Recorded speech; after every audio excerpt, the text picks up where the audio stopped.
Hasta que si no, no sabemos qué decir. Dale, ¿no? A ver.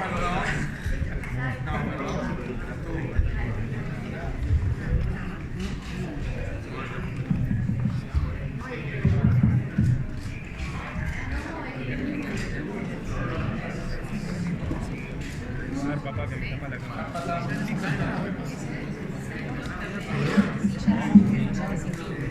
¿Está prendido? ¿Están todos prontos? Señores periodistas y señoras periodistas, ¿están prontos? Bien. Bueno, buenas noches, muchas gracias por estar aquí. Para nosotros esta era una convocatoria sumamente importante por el contenido institucional que nosotros le damos a las noticias vinculadas a el accionar del jefe de seguridad en el cuarto de la seguridad del presidente en el cuarto piso de la torre ejecutiva.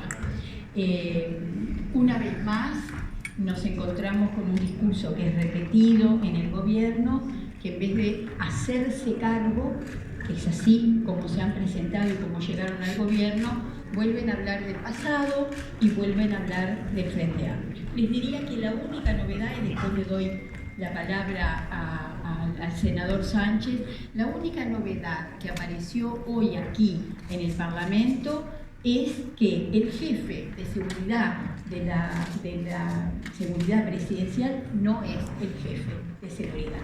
Es algo que realmente nos tiene impactados, porque en primer lugar están todas las resoluciones en donde el propio prosecretario de la presidencia, que es el responsable político de ese servicio, lo designa como jefe de seguridad ante todos los eventos que ha tenido que participar.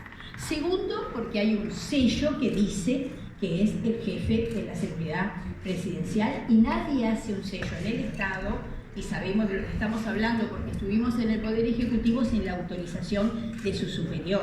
Nadie va y hace una tarjetita porque le cayó bien. Y esa tarjeta dice jefe de seguridad presidencial y dice todos los internos de la torre ejecutiva y todos los internos de la residencia de Suárez, su teléfono y su mail.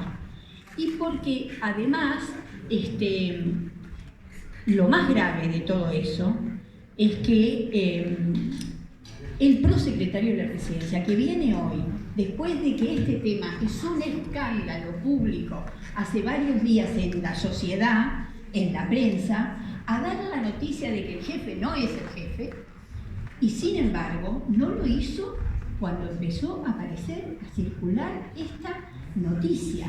Nos parece de una gravedad inconcebible que alguien que es responsable de alguien que todas las noticias dicen, es evidente que no leen los diarios, ¿no? De ninguna manera, en ningún día y de ninguna noticia, pero que realmente hoy nos enteremos de que el jefe no es jefe, es un custodio, parece, de segunda categoría, y no lo haya salido a explicitar públicamente cuando este tema quema, y es un escándalo, porque realmente ya no es solo un escándalo nacional.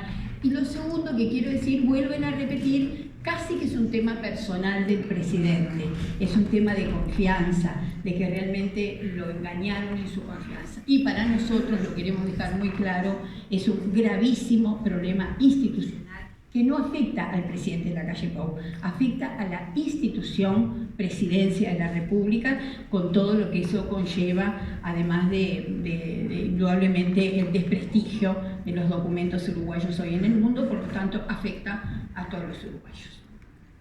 Muy bien. Lamentablemente en una nueva oportunidad el gobierno tenía la chance de pedirle disculpas al pueblo uruguayo por el terrible error que cometió en colocar como jefe de la seguridad presidencial a un estafador, que se aprovechó de la información que obtuvo y de los contactos que tenía desde ese lugar tan importante en el seno de la torre ejecutiva para vender esa información al crimen organizado, generando y montando un esquema de corrupción desde la propia torre ejecutiva, donde, como ha dicho la señora fiscal del caso, hasta se reunían en el piso 4 de la torre ejecutiva a planificar su actividad delictiva. Esto es lo que ha sucedido. El 65% del tiempo el gobierno habló del Frente Amplio. se perdió la oportunidad de decirle a todos los uruguayos que están mirando y esperando frente a esta situación bochornosa, decirle nos equivocamos, le pedimos disculpas.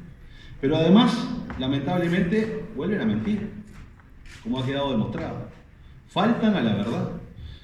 Aquí ha quedado claro que el señor director de la Secretaría de Inteligencia Estratégica del Estado le comunicó al señor presidente de la República las características y las particularidades de este señor que tenía al frente de su seguridad presidencial. Y el presidente hizo vista gorda de eso. Así como hizo vista gorda de lo que dijo el diputado suplente del Partido Nacional de Rivera, y así como ha hecho la vista gorda de todos los anuncios que se han realizado sobre las actividades delictivas de Astesiano, que fueron desde siempre. Y de todas maneras lo designó y puso en riesgo la credibilidad de la presidencia, puso en riesgo información importante y permitió que Astesiano se vinculara con una banda criminal que al parecer funciona hace mucho tiempo. Y vaya paradoja, el gobierno descubrió el chocolate. Hay bandas criminales, claro que las hay que combatirlas. Pero el problema es que esas bandas criminales contactaron nada más ni nada menos a alguien en la torre ejecutiva. Y este es el drama del Uruguay. Y lamentablemente el gobierno siguió mintiendo, o faltando a la verdad, o contando solo una parte. Aquí está la comunicación del gobierno, en donde está el sello con la firma del jefe de seguridad presidencial. Aquí está. Aquí está la resolución, también firmada, como está acá, por el señor prosecretario, en donde establece que el señor Astesiano va a ir al Congo acompañando al señor presidente y es el jefe de la seguridad presidencial. Y hoy nos vienen a decir en el Parlamento algo que no le han desmentido a ninguno de ustedes. Es más, tengo en mi celular la notificación que le han dado a la prensa acreditada de la torre ejecutiva diciendo que Astesiano era el jefe de la seguridad presidencial. La deben tener sus colegas que están acreditados en la torre, porque me la pasó un periodista también. Quiero decir más en este bochorno. Ustedes saben que si cualquiera de ustedes entra a la página de presidencia, está colgada la resolución de destitución de Astesiano, pero no la de designación. Y aquí el señor Ferrés habló de esa resolución, pero no la repartió. Es algo que le vamos a exigir ahora que la reparta. Porque parece muy extraño que el gobierno habla de transparencia, pero no publica una resolución del 2020. ¿Cómo puede ser esto? ¿Y cómo puede ser que nos digan que esto es un error administrativo? Y esta no es la única, firmada por el prosecretario, no mirándolo. Pero además tenía carnet. Y además se presentaba de esa manera el señor Astesiano. Entonces yo creo que siguen faltando a la verdad. Es tan sencillo ser honesto y decir, en esta nos equivocamos y metimos la pata demasiado. Y pedimos disculpas por lo que hemos comprometido, que han tratado de construir una película que ha dejado incluso mal parado al presidente de la República. Digo más, el señor ministro no contestó por qué no consultó a la policía científica cuando la presidencia le pidió por los antecedentes. No han dado respuesta a esa pregunta. ¿Saben por qué? Porque no la consultó. No consultaron a donde tenían que consultar para conocer los antecedentes. El señor subsecretario hoy dio lectura a lo que tenía la policía científica. Esa lectura no se la dieron al presidente. El mismo ministro ha dicho que el Ministerio del Interior le mintió al presidente. Yo creo que estos hechos bochornosos no hay que tomarlos como un elemento aislado. Aquí venimos de un proceso de muchos bochornos y muchas complicaciones que tienen que ver con la transparencia. Se entregó el puerto por 60 años infringiendo las normas. Se ha generado un conjunto de situaciones en donde le han dado el pasaporte a uno de los narcotraficantes más grandes de la región, Express, o además ese pasaporte, entre otras situaciones que se han dado, como por ejemplo la modificación de una política clarísima de salud pública beneficiando a la empresa que lo solicitó, y lo han dicho con una sonrisa oreja a oreja. Lo hicimos porque nos lo pidió una empresa. Esa no es la forma de llevar adelante la gestión pública, intereses privados. La gestión pública tiene que velar por el interés público de todas y todos nosotros. Nosotros sentimos que aquí el gobierno se ha equivocado mucho y exigimos que paren los bochornos, porque ya vamos la mitad del periodo de gobierno y resulta que cada vez que viene un ministro de este Parlamento, la culpa fue del Frente Amplio. Es momento de que efectivamente se hagan cargo. ¿Preguntas? Hola, buenas noches. Durante la comparecencia de las autoridades allí en Comisión General, Se explicó por qué el presidente de la República, luego de tener una nómina bastante larga del prontuario de Artesiano, no pudo saber por qué alguna de las anotaciones o cómo alguna de las anotaciones no terminó en procesamiento. Porque es de sospechar que de ver un prontuario así no se haya averiguado si no terminó alguno en procesamiento. ¿Se explicó eso? Bien, en realidad Artesiano ha tenido un conjunto de denuncias e indagatorias por parte de la policía que cansa leerlo. 35 anotaciones como indagado.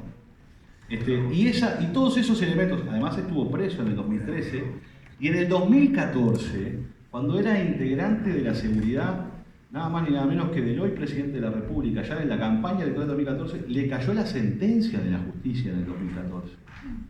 Y el gobierno dice que no sabía nada, lo que era vox populi en el barrio de Artesiano.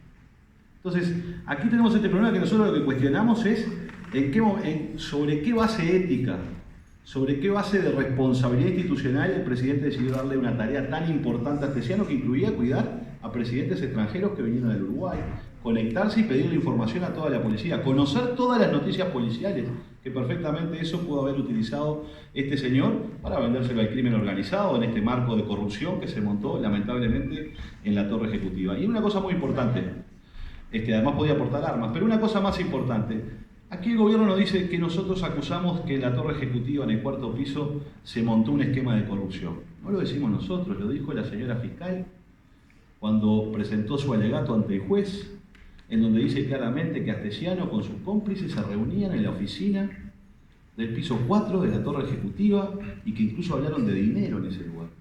Entonces creo que todas estas cosas nos laceran a todos. El Uruguay está sorprendido, está impactado. Y creo que la mejor manera de salir adelante y proteger el intangible que es, en definitiva, la reputación del país, es hacerse cargo, cosa que no ha hecho lamentablemente el gobierno, porque ha tratado de tirar culpas al Frente Amplio como siempre lo hace.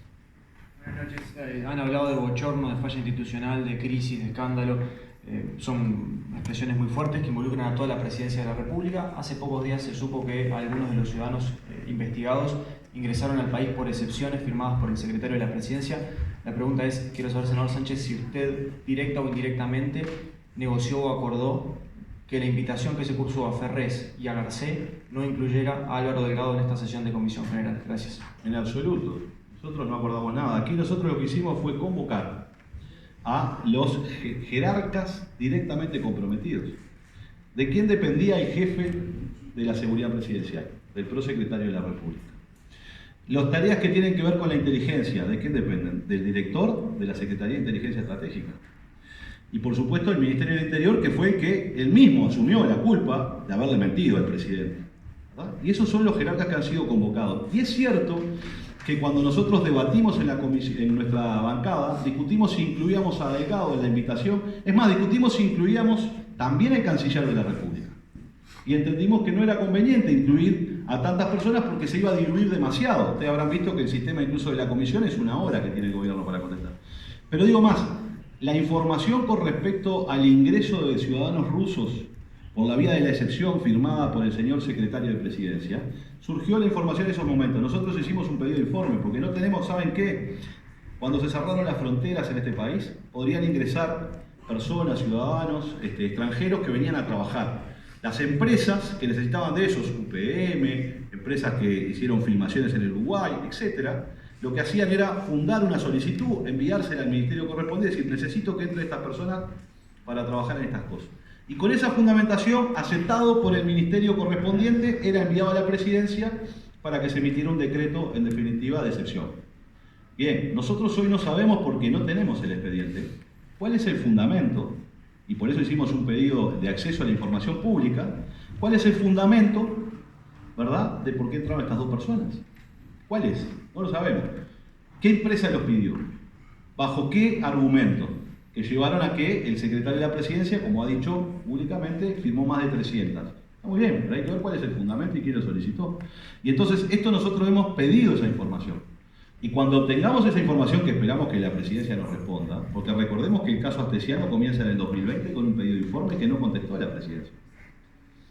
Hoy se nos reclamaba que no traíamos información. Es más, un senador del gobierno dijo que el ministro no dijo nada nuevo. Cuando es el gobierno el que tiene que venir a decirnos, porque yo creo que todos los uruguayos no entendemos nada de esto, de lo que ha sucedido y cómo pasó.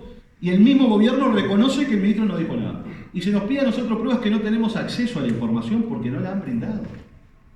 Como no han publicado un conjunto de decretos en la página de la presidencia. Entonces, de alguna manera nosotros lo que hicimos es procedimos en la primera instancia parlamentaria con una comisión general para que explicaran. Lamentablemente no han explicado nada. Más bien no se hicieron cargo de absolutamente nada y la culpa es de otros. Así que seguramente en el Parlamento habrá otras instancias y probablemente cuando tengamos la información de cuáles fueron los fundamentos, si hay un error, si hay una omisión, si hay amiguismo y si no hay fundamentos para que ingresaran esas personas, vamos a convocar al secretario de la Presidencia al Parlamento de la República. ¿Cómo no? Y vamos a seguir convocando a las distintas autoridades que se equivoquen o que cometan en definitiva negligencia y que pongan en riesgo la seguridad, el prestigio del Uruguay y por supuesto la tranquilidad de todos los uruguayos. Tiene que quedar claro además que el Frente Amplio no negocia a quienes convoca. El Frente Amplio decide políticamente cuáles son los intereses políticos de los responsables políticos con los que queremos interactuar en las diversas instancias. Lo que se negocia después es el funcionamiento de estas sesiones, pero no a quienes convocamos. Eso es una potestad que nosotros reivindicamos como propia y que no negociaremos nunca. Buenas noches. Quería hacer referencia, aparte, porque más allá que son referencias de esta comparecencia a lo anterior a Astesiano 2013, queda allí instalado, y lo dijeron también aquí en conferencia de prensa, estableciendo como un vínculo entre la presidencia de Mujica en el año 2013 con Alexei, donde ya habrían pedido acelerarle un pasaporte que finalmente no se da. Si podrían explicarnos un poco eso, que fue el inicio, diríamos, en cuanto a la comparecencia, ¿no? Una mentira más. Los antecedentes, perdón, también los antecedentes que dicen que misteriosamente también se borraron. ¿Cuál fue la explicación? No se borró ningún antecedente. Aquí, a ver, una mentira más del gobierno. Y una nueva, digamos, que realiza ya a esta altura del partido, ya son varias, lamentablemente, el señor ministro Gerardo, que es tratar de sembrar dudas sobre ciudadanos o sobre personas. Aquí lo que hay que tener claro, en primer lugar, que no se borró ningún antecedente de nadie. A la persona a la que se hizo referencia es una persona que fue presa por el Pachecato, torturado en cuarteles del Uruguay, preso durante toda la dictadura militar, como tantos otros compatriotas que lucharon por la democracia. Algunos de nuestros compañeros los seguimos buscando hasta el día de hoy. ¿Y saben lo que pasó? Hubo una ley de amnistía que lo que generó que todo lo que pasó en el periodo de facto desaparezca. Y se votó una ley en este país para eso. No hubo ningún ocultamiento de ningún antecedente. Yo diría, es una canallada lo que hizo el señor ministro, pero lo que quiso hacer es que nosotros no hablemos de por qué designaron a Astesiano. Eso es lo que quiso hacer el ministro. Como también establecer que una nota que envió la secretaria del presidente, porque no la leyó el ministro, la tuve que leer yo en sala, es rutinaria de toda la secretaría, de todos los presidentes. Me imagino que la secretaría del presidente de la calle Pou, cuando recorre el país o cuando está sentado en su despacho en la torre ejecutiva y recibe de un ciudadano cualquiera, de una organización cualquiera, una petición que tiene que ver con algún ministerio, rutinariamente miles de estas notas y estas cartas las envían a las dependencias correspondientes. Y acá se envió una nota que efectivamente hizo este delincuente, ¿verdad? Silvaer, en el 2013, que no se sabía que era delincuente en ese momento, donde le envía una nota exigiendo de que el Uruguay no le daba pasaportes a ciudadanos rusos que eran truchos, y por eso no se los daban. Y le manda una nota al presidente Mujica, y el presidente Mujica se la envía esa nota, con una firma de María Mira Capilli, la secretaria privada del presidente de la República, diciendo: a solicitud del presidente de la República, enviamos inquietud entregada en mano, de entender lo necesario, agradecemos contactar o enviar respuesta al remitente, es decir, a la persona que se estaba quejando de que el Estado uruguayo no estaba otorgando nada. Asimismo, solicitamos un breve informe de lo actuado a los efectos de realizar el seguimiento y comunicar al señor presidente. Saluda atentamente, María Mira. ¿Dónde está acá pedir que se acelere un pasaporte? Que además no se dio ese pasaporte, se le habían negado. Lo que pasó es que al presidente le entregaron algo y el presidente lo que hizo naturalmente es derivarlo a la oficina correspondiente. Entonces, creo que esto lo que demuestra nuevamente es una mentira más del ministro Heber, que tristemente termina diciendo no quiero hacerlo, pero luego tira el balde. Pero creo que lo que no debemos hacer los uruguayos es seguirle la corriente al ministro, porque lo que quiere hacer el ministro es que no nos demos cuenta que eligieron a un estafador para ponerlo como jefe de la seguridad presidencial. Buenas noches, por acá Diego Martínez, TV Ciudad. Consultarles a propósito de lo que fue esta comparecencia por el caso Astesiano, lo que fue la del caso Marcet, lo que fue la del aumento de homicidios. Ahora hace poco se superaron los 300 homicidios, que es la misma cifra del año anterior. Quería consultarles si políticamente Frente Amplio evalúa pedir la renuncia del ministro. Gracias. Nosotros ya le hemos dicho al señor ministro que no está preparado para estar en ese lugar. Lo ha dicho el propio ministro, que no sabía nada de seguridad pública. Es el ministro que le ha dicho a todos los uruguayos que se podían dar con una cartera tranquilamente. Es el ministro que, en definitiva, recortó el presupuesto de la policía, nada más ni nada menos, que en un elemento esencial para la policía de combate al delito, como son los chalecos. Es el ministro que hoy tiene un incremento incesante de la inseguridad pública. Está claro que la violencia creció en el Uruguay. No nos alegra. Creemos que en estos temas hay que trabajar con seriedad. Lo que pasa es que el ministro vino con la idea de la receta fácil para resolver este problema. Pero no depende de nosotros que se mantenga ahí. A ver, yo pregunto, y voy a citar al señor presidente de la República. Una vez dijo, ¿cuándo llegará el día que un ministro renuncie por acción o omisión o particularmente por vergüenza? ¿No le dio vergüenza al ministro Heber decir que le mintió al presidente? Está todo dicho. Buenas noches. Hola, buenas noches. Bueno, un poco en línea con el colega de TV Ciudad, preguntarle si cuando termine esta sesión de la comisión habrá algún pedido de algo, porque más allá del ministro Heber, se ha dicho, incluso por parte de algunos senadores oficialistas, que le metieron víboras en el bolsillo. O sea, se ha dicho mucha cosa. El eslogan desde antes de asumir, desde el momento de asumir y ahora es hacerse cargo.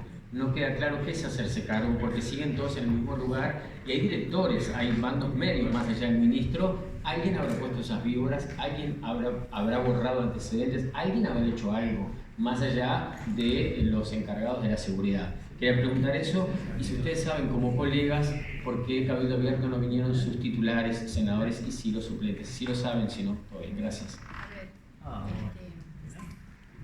Nosotros tenemos planteado esta instancia de comisión, el régimen de comisión general, que no tiene consecuencias políticas. Por lo tanto, lo estamos viviendo como una primera instancia. Vinimos honestamente a escuchar lo que tenía para decirnos el Poder Ejecutivo. Y la verdad que nos vamos con un sabor a poco muy grande. La segunda pregunta sobre la ausencia, particularmente del senador Manini, que no ha estado en la sesión, no la tenemos que responder nosotros, sino la coalición de gobierno. Supongo que se la habrán hecho en la conferencia previa. Muy bien, muchas gracias. Gracias.